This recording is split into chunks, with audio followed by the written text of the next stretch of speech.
Hello दोस्तों, आप सबका स्वागत है मेरी एक और नई रिएक्शन वीडियो में। ये वीडियो भाई प्रशांत धवन स्टडी ISIQ का, जो कि एक यूएस की रिपोर्ट के ऊपर बात कर रहे हैं कि इंडिया को सतर्क करा जा रहा है। यूएस की एक रिपोर्ट के अकॉर्डिंग चाइना ने बॉर्डर्स पे बहुत सारे मिसाइल्स, बहुत सारे सेना 1 से 1.5 लाख लगा रखी है, तो इंडिया को सतर्क रहना चाहिए। तो इस पे देखते हैं कि भाई और इस रिपोर्ट्स में क्या कहा गया क्या नहीं है, इस पर बात कर रहे हैं प्रशांत धवन।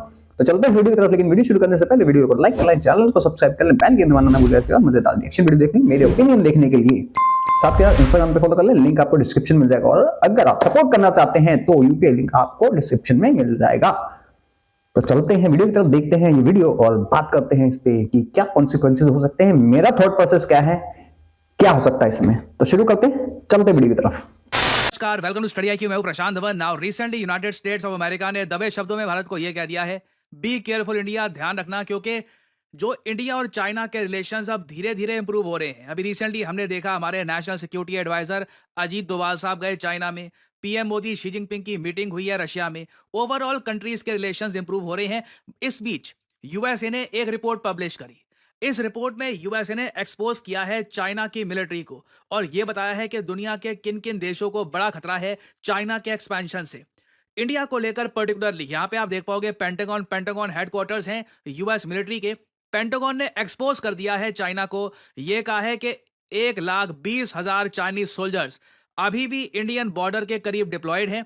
इनके पास हवेट्सर्स हैं, आर्टिलरी गन कह लीजिए, इनके पास हाईटेक मिसाइल्स हैं और इवन टैंक्स। ये सब लेकर चाइना अभी भी इंडियन बॉर्डर के बहुत ज्यादा करीब है।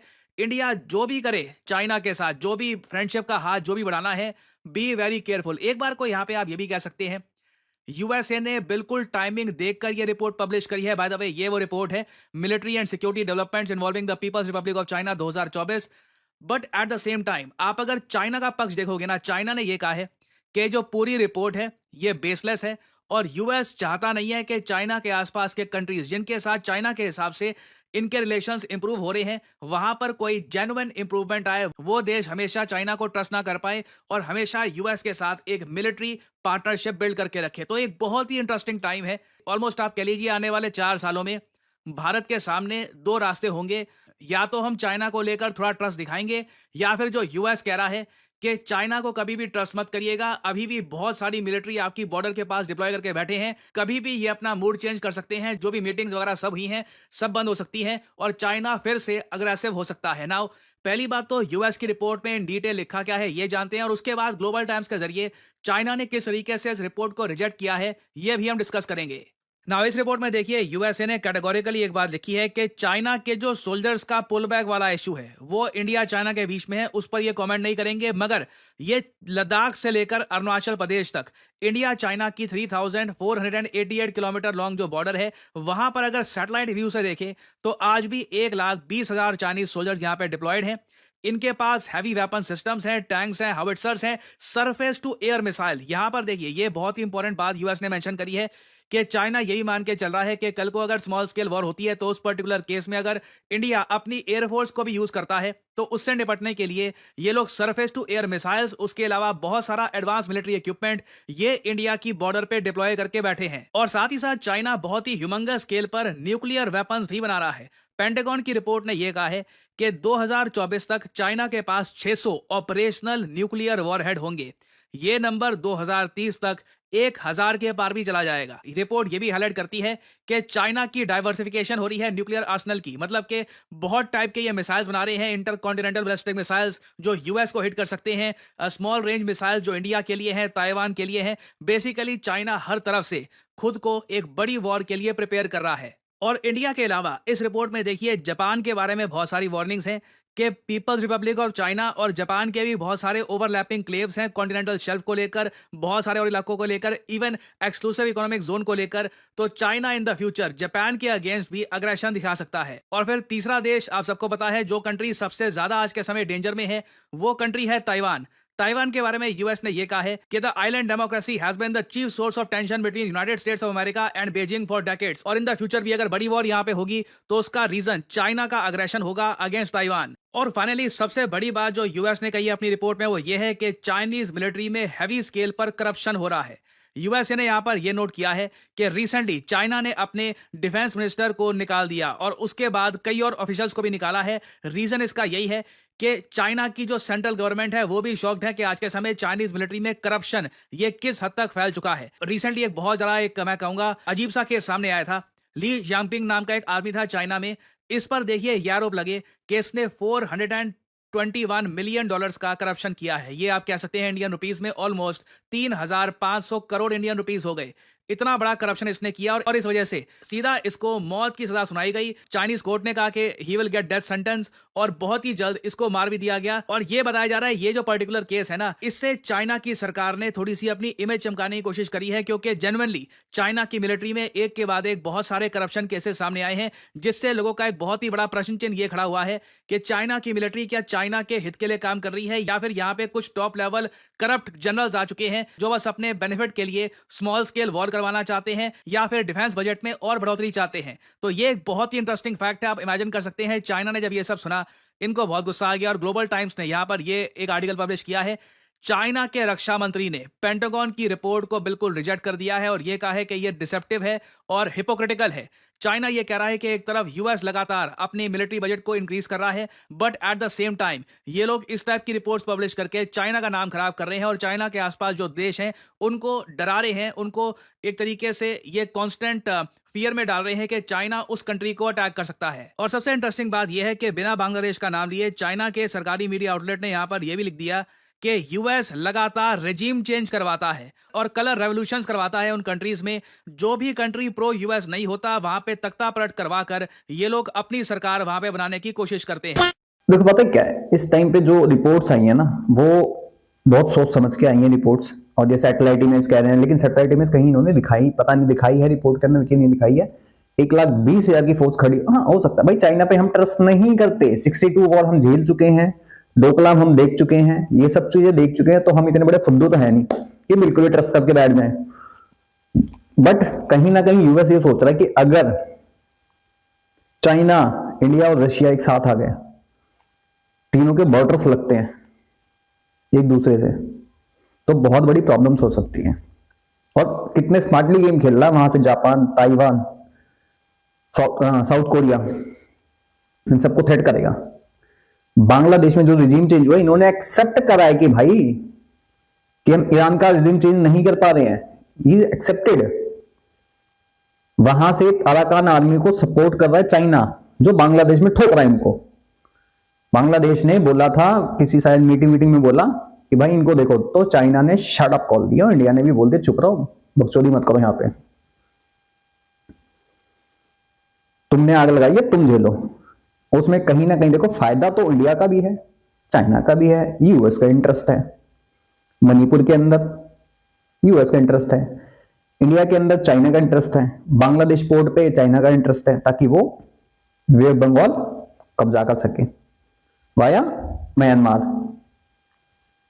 इंडिया को चाहिए अपना चिकन नेक बचाने के लिए इनका चिकन लेग खा जाए, तो प्रॉफिट तो सबका है इसके अंदर, ऐसा कुछ नहीं है। मारा जाएगा बांग्लादेश, मारा जा रहा है। अभी जो अनरेस्ट फैला हुआ है बांग्लादेश के अंदर, मैंने इस पर अपनी एक थ्योरी बताई थी, और ये थ्योरी मेरे हिसाब से तो फिट बैठती है। क्योंकि भाई यूएस चाइना के अंदर तो करवाएगा, गंद तो करवाएगा, बहुत तगड़ा करवाएगा, देख लेना, और हर तरफ से करवाएगा, ताकि चाइना ना अपनी मिलिट्री पावर स्ट्रॉन्ग कर सके, किसी और चीज पे ध्यान ना जा पाए, वो अपने अनरेस्ट में ही फैला रहा है, जैसे एक टाइम पे इंडिया में होता था। और माइट बी पॉसिबल इंडिया के अंदर टेररिज्म बढ़े, क्योंकि ऑलरेडी इतने सारे स्लीपर सेल्स इंडिया के अंदर घूम रहे हैं, इंडिया को डिस्टेबलाइज करने के लिए कुछ भी कर सकते हैं।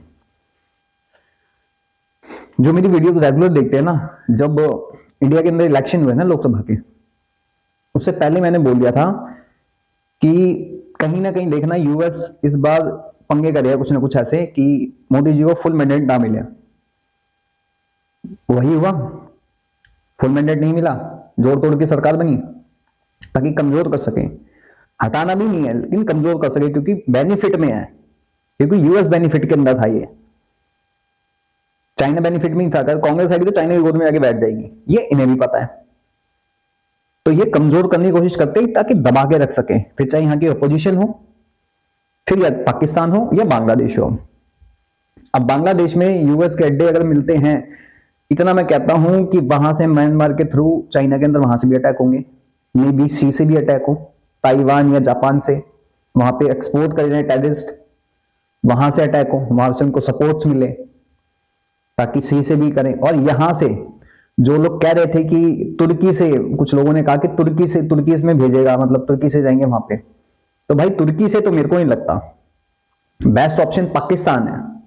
पाकिस्तान के इसलिए सैंक्शन लग रहे हैं, उसके पैसे नहीं मिल रहे, कई चीजों पे रोक लगाई जा रही है ताकि उसको दबाया जा सके कि भैया पैसा चाहिए तो हमारा काम करना पड़ेगा।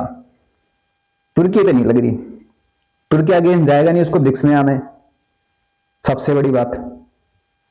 तो ये मेरी थ्योरी है कि इसमें अफगानिस्तान अड्डे देगा नहीं, कभी नहीं देगा। अफगानिस्तान सीधा नो बोलेगा, तुम पैसे दो मत दो, भाड़ में जाओ। पाकिस्तान एक ऐसी कौम है जो अपने पैसों के लिए मां बहन बेच देते हैं,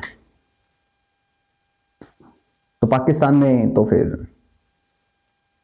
पाकिस्तानी करेंगे काम, वहां से अड्डे देंगे, इनको पैसा मिलना चालू हो जाएगा फिर, और पाकिस्तानी फिर से अमीर होने वाले हैं। यूएस के डबल फायदे में, यहां से चाइना को भी ठोकेगा और इधर कश्मीर में अनरेस्ट फैलाएगा, इधर वेस्ट बंगाल और मणिपुर में फैलाएगा। उधर से पाकिस्तान का फायदा रहेगा, इधर से इसका फायदा रहेगा। तो इंडिया और चाइना को साथ इसलिए नहीं आने दे रहा क्योंकि अगर दोनों ने मिलिट्री एक्सरसाइज स्टार्ट कर दी, दोनों ने इकट्ठे उनको ठोकना चालू कर दिया, एक आके ठोकना चालू कर दिया तो फिर एक भी नहीं बचेंगे, फिर ना बांग्लादेश बचेगा ना पाकिस्तान बचेगा। तो इस वजह से इंडिया और चाइना को ऐसे करके रखना चाहते हैं। हाँ, वी डोंट ट्रस्ट नहीं है उस पर, लेकिन जब फटी होती है ना तो साथ चाहिए होता है, इंटेलिजेंस चाहिए होती है, एक दूसरे का दिमाग एक्सचेंज करना पड़ता है। तो दोनों को घेरना चाहता है, बस खाली यही चाहता है कि दोनों अलग अलग रहें, बटके रहें, ताकि ये अपने अपने में लगे रहें और हम खेलते रहें दोनों के बीच में। ये बहुत बड़ी गेम है, लंबी चौड़ी गेम है। शी जिनपिंग को एक वो बनाया जाएगा, फिर एक दरिंदा, इसके खिलाफ भी हो सकता है कि भाई, और मोदी जी को ही बनाया जाएगा अगर ऐसा कुछ होता है तो। भूचरफ गुजरात तो कहते ही है, फिर भूचरफ इंडिया बोलने चालू कर देंगे। तो ऐसा कुछ करवा सकते हैं। जो मोदी जी की इस टाइम में इमेज है वो बहुत अलग है, उसको डिस्ट्रॉय करने की कोशिश भी की जा रही है। नहीं तो बांग्लादेश को खुद नहीं पता क्या उसकी औकात क्या है। 1,60,000 की फौज लेके इंडिया पे हमला करेगा, उसको नहीं पता 40-45 एयरक्राफ्ट लेके क्या उखाड़ लेगा वो। लेकिन ये जानबूझ के करवाया जा रहा है वहां पे, और ये जानबूझ के प्रवोक करने इंडिया को, ताकि इंडिया टैश में आके अटैक कर दे, जैसे रशिया ने यूक्रेन पे करा। सेम सिचुएशन है, बहुत चीजें वहां से सीरिया से वहां से उठा के लेके आएंगे। अब सारे आतंकवादी जितने वहां पे हैं, जिसको बिठाया है, जिसपे $10 मिलियन की बाउंटी रखी हुई थी, भाई हटा दी लोंडो ने। अब शरीफ लोंडा बन चुका है वो, पॉलिटिशियन बन चुका है वो। जो उसके कुत्ते हैं जिहादी साले फटने वाली कौम, उसमें है कौन? पाकिस्तानी है, रीगल मुस्लिम हैं। कहां जाके फटेंगे? चाइना इंडिया में फटेंगे अब ये, और दिखा दूंगा मैं, 6 महीने में मुश्किल से नहीं जाएंगे। और मेरी थ्योरी बिल्कुल करेक्ट लगती है भाई, थ्योरी देखो मेरी गलत नहीं हुई आज तक, ये भी मुझे सही लगती है। जो लोग कह रहे हैं तुर्की से, यहां से नहीं, ये पाकिस्तान से एक्सपोर्ट होंगे, और ये बांग्लादेश बेस बनेगा, सीरिया मेन सीरिया बनेगा, जो यूएस के अंडर रहेगा, यूएस के हाथ में रहेगा। मोहम्मद यूनिस उनका कुत्ता है, रखवाली करेगा। 1 साल के अंदर अंदर बहुत कुछ हो जाएगा वहां, यहाँ पे देख लेना, इस एरिया में बहुत कुछ होने वाला है, और पाकिस्तान फिर से अमीर होने वाला है। मुबारक हो भिखारी हो, पैसा आने वाला तुम्हारे पास।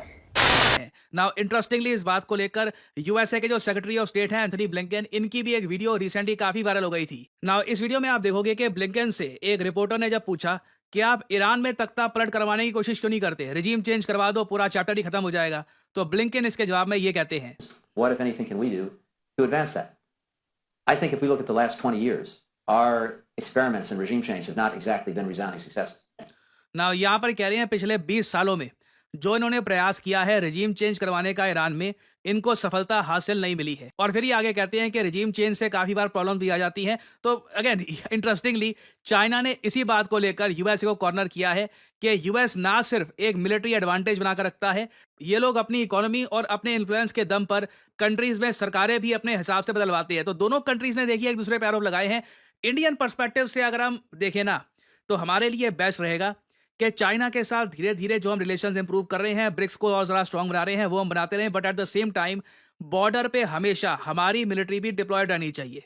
क्योंकि अगर हम 1962 वॉर को देखें, एक ऐसी वॉर जिसने हमेशा के लिए इंडिया चाइना रिलेशंस को ट्रांसफॉर्म कर दिया था, जिस वॉर के अंडर चाइना ने लद्दाख का बहुत ही बड़ा हिस्सा अक्साई चिन कब्जा लिया था, उस वॉर में अगर हम देखो ना, उससे पहले लिटरली चाइना ये नारे लगाता था, हिंदी चीनी भाई भाई। फिर अचानक से चाइना ने एक बड़ा अटैक किया इंडिया पे। इंडिया वॉज नॉट रेडी और हमको एक बहुत ही बड़ा प्राइस पे करना पड़ा। इंटरेस्टिंग बात देखिए, इंडिया में ना हम लोग चाहे एक बार को 1962 वॉर के बारे में अपनी टेक्स्ट बुक्स में इतना पढ़ते नहीं है, चाइना ने अपने स्टूडेंट्स के लिए अलग से चैप्टर बना रखे हैं हिस्ट्री बुक्स में अबाउट द 1962 वॉर। तो ये एक ऐसा चैप्टर है जहां से हमको बहुत कुछ सीखने को मिलता है। एक बार को यूएस की रिपोर्ट हम इग्नोर भी कर दे, खुद की हिस्ट्री हम इग्नोर कर नहीं सकते। इंडिया चाइना के रिलेशंस इंप्रूव हो रहे हैं, but at the same time border पे कॉन्स्टेंटली हमें विजिल बनाने की रखने की आवश्यकता है। जहां पे हम बॉर्डर पे कमजोर पड़े, चाइना कोई बड़ी बात नहीं है, अचानक से इंडिया को सरप्राइज भी कर सकता है। तो इस टॉपिक से रिलेटेड देखिए इन द फ्यूचर बहुत सी अपडेट्स आएंगी। प्रशांत भाई, हमने ना उस वॉर के अंदर जीत सकते थे हम, लेकिन हमारे सो कॉल्ड नेहरू जी जो होंगे पीएम, सो कॉल्ड पीएम थे वो, उन्होंने एयरफोर्स यूज नहीं करी। उनको इंटेलिजेंस मिलती हुई चाइना हमला करने वाला नहीं ही, हिंदी चीनी भाई भाई, तो वो आना सावन के अंधे बने हुए थे। गलती सारी नेहरू जी की थी। इंटेलिजेंस रिपोर्ट्स मिलती रही, एयरफोर्स यूज नहीं करी, करते तो शायद अक्साई चीन जाता नहीं। तो ये जानबूझ के दिया गया है, सावन के अंधे बन के। और अब हमने सीख लिया, वहां से हमने अपनी फौजें हटाई नहीं है, वहां से हमने अपनी आर्मी हटाई नहीं है, डिप्लॉयड हैं वो आदमी रहेंगी। वो चाइना पे नहीं ट्रस्ट कर सकते भाई। पाकिस्तानी कुत्ती गांव में, वहां से चलो सब कुछ खत्म है, बिल्कुल सील कर दो बॉर्डर, और बॉर्डर बांग्लादेश से भी सील कर दो। टोटल साइड का ऑर्डर दे रखे, बिल्कुल तगड़ी करो, जो मिले ठोक दो। 3-4 ठोक भी दी मेरे ख्याल से। तो बहुत सारे कॉन्सिक्वेंसेज हैं ये रिपोर्ट्स इस टाइम पे आना।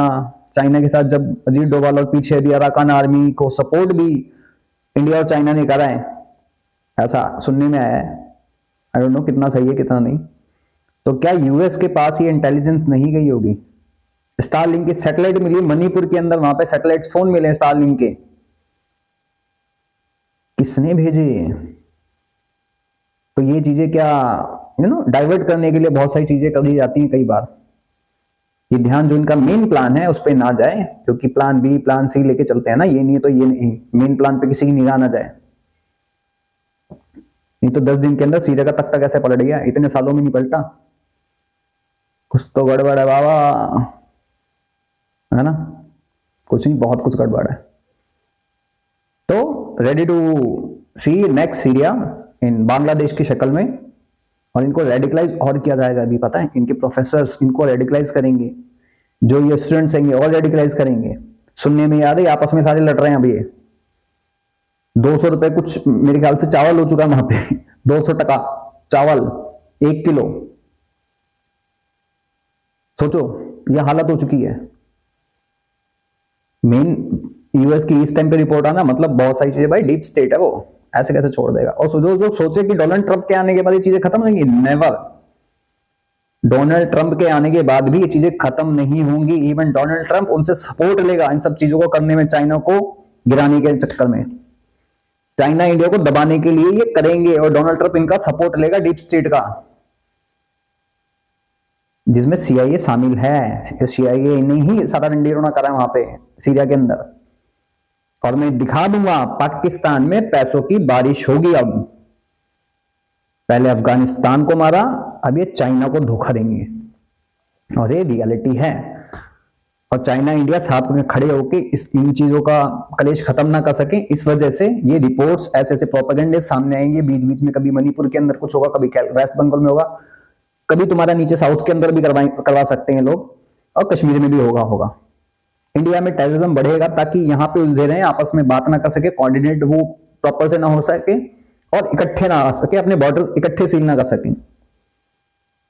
इसमें कई मुद्दे उठाए जाएंगे, अभी देख लेना। अभी और चीजें निकल के आएंगी यूएस की तरफ से, कभी ब्रिटेन की तरफ से, कभी यूएस की तरफ से, कभी ऑस्ट्रेलिया की तरफ से निकल के आएंगी। चीजें निकल के आने वाली हैं ताकि इकट्ठे ना रहें, क्योंकि एक से भले दो। बाकी देखते हैं भाई क्या होता है क्या नहीं। जो मुझे लगता है वो है, तो बी प्रिपेयर कि ऐसा हो सकता है मेरे हिसाब से। बाकी देखी जाएगी जो होगा। चलता हूं, मिलता हूं आप सबको किसी और वीडियो में। आप सब बताएं वीडियो आपको कैसी लगी, कमेंट सेक्शन में जरूर बताएं। तब तक के लिए जय हिंद, जय भारत।